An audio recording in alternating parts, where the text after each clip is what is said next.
Here's all you have to do. Learn to work harder on yourself than you do on your job. Once I understood that philosophy, it totally changed my life. Work harder on yourself than you do on your job. If you work hard on your job, you can make a living, which is fantastic. If you work hard on yourself, you can make a fortune, which is super fun. Success is something you attract by becoming an attractive person. Success is not something you pursue. Success is something you attract by becoming an attractive person. Never be satisfied with yourself. Always know that as you invest the effort and time on you, that's the greatest ability that human beings have above animals. See, a dog can't be anything but a dog. Tree can't be anything but a tree. Human being, you've got unlimited potential. You can put effort on you, and by concentrating on you and developing you, you can transform your life wherever you are right now. So you want to work on yourself. My dreams are first every day, then my wife, then my kids. I can take care of my wife and my kids now. Would you agree? I abandoned this. This is the fuel for who I am. I abandon this dream, and then I can't take care of them. And then I'm going to tell them what? It's all right that you didn't win. No, it's not all right if you don't win. You need to win. How many of you need to win more? Okay? If you don't control your environment, folks, somebody else is going to control your environment. You guys that run teams and run organizations, if you do not control your environment, someone else will control your environment. You are being controlled in your environment right now. If you don't control your environment, it starts with me.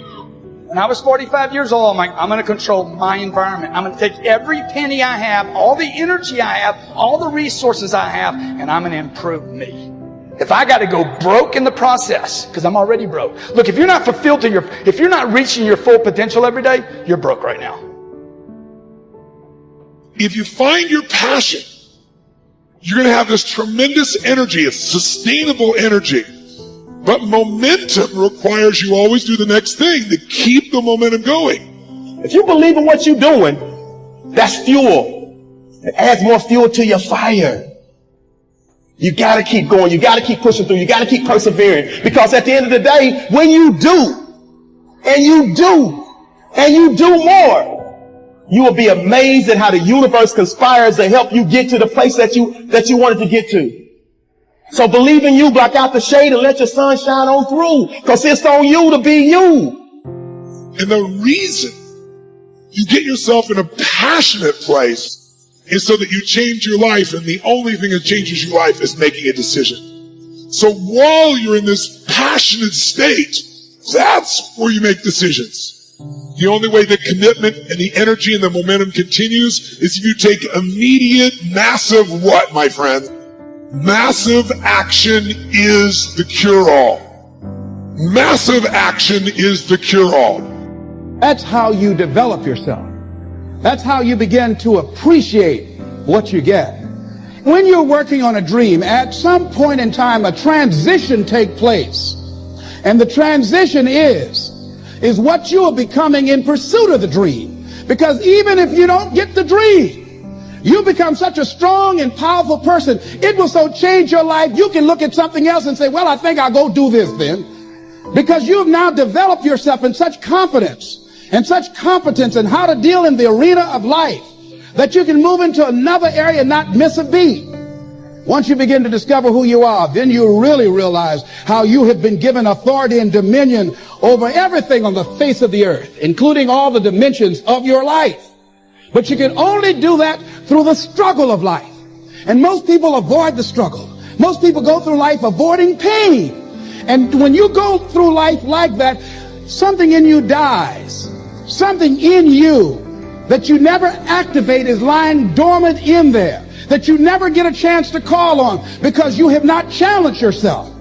Somebody said the land of familiarity belongs to the dead. That most people like to feel like they're a king in the area of their comfort zone. They only want to do those things that they know how to do well. Osborne said, unless you attempt to do something beyond that which you've already mastered, you will never grow. So if you want to begin to grow, you've got to put something out here that you can't reach easily, that has got to make you stretch, got to make you jump for it, got to make you get back a little bit and dig in so that you can take a leap for it. And maybe you jump up there and you miss it and you skin your knees and you come back again and you bust your lip next time. But you keep on, and through that process, you learn how to leap higher. You start challenging yourself to dig deeper, and then you discover some things about you that you don't know right now. Some talents that you have in you that you didn't know that you can do. If you want to begin to make your stuff happen for you, I think that it's very important that you start trusting yourself. Listen to yourself. Listen to that still small voice within you. Don't try and make everything logical. There's some things about life that defies logic, that you just can't explain how the outcome is going to be. I think that's why Paul said you've got to learn how to walk by faith and not by sight. That once you begin to trust yourself and your ideas and your instincts, life takes on a whole new meaning, because now I want you to do that feeling that you are led. Just feel, I am led. Ladies and gentlemen, don't give your power away. You don't need anybody to approve your dream. It was given to you. If they can't see it, it's because it wasn't given to them. It was given to you. Hold it, nourish it, cultivate it, work on it. It's yours. It's your baby. Work on it until it comes into fruition. I gave away my power and I said, I'm not going to do that no more. Here's something else for those who make it today. Do what you know is right. Treat people like you want to be treated. Don't try and take any shortcuts. Don't try and cheat. Pay your dues up front. I believe, ladies and gentlemen, what goes around comes around. You can pay now, or you will pay double later. So do the right thing. There might be a tendency sometimes, because of the negative part of our consciousness and our own programming, for us to want to say, well, I just do it this time. It won't matter. Won't nobody know. Ladies and gentlemen, everything matters. And you know you're somebody. You know. I'd rather lose out on my dream doing the right thing than to cheat trying to make a shortcut to get to my goal. I want to be able to look myself in the mirror. And that's what you want to do. There's no saying, judge a man not by what he does, but by that he doesn't have to do. And to judge the true quality of a man is what do you do when nobody's looking. See, there's some good out there for you in the universe that has your name on it. And nobody can get your good. It has your name on it. They can't take your stuff. It's your stuff. So when you know that whatever you're seeking, it's also seeking you, you don't worry. You don't run scared. You don't think somebody's going to take it from you. You listen to your inner voice, and you always take the high road. There will be the tendency, the natural inclination to take the low road. You must resist that. Repeat after me, please. I will always take the high road. And do the right thing. No matter what. Take action.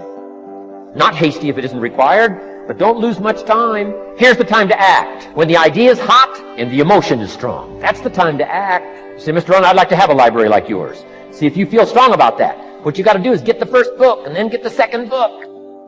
Before the feeling passes and before the idea gets dim, action pronto. Action immediate. Action as soon as possible. Because if you don't, here's what happens. We call it the law of diminishing intent.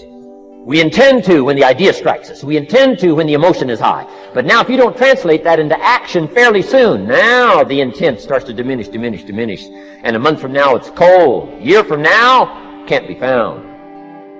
So act. Set up a discipline when the emotions are high and the idea is strong and clear and powerful. That's the time to set up the discipline. Somebody talks about good health and you're stirred. Say, right, I need to get a book on nutrition.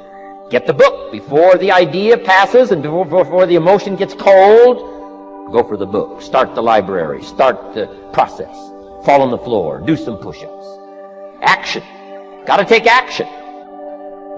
Otherwise, the wisdom is wasted. Otherwise, the emotion soon passes. Unless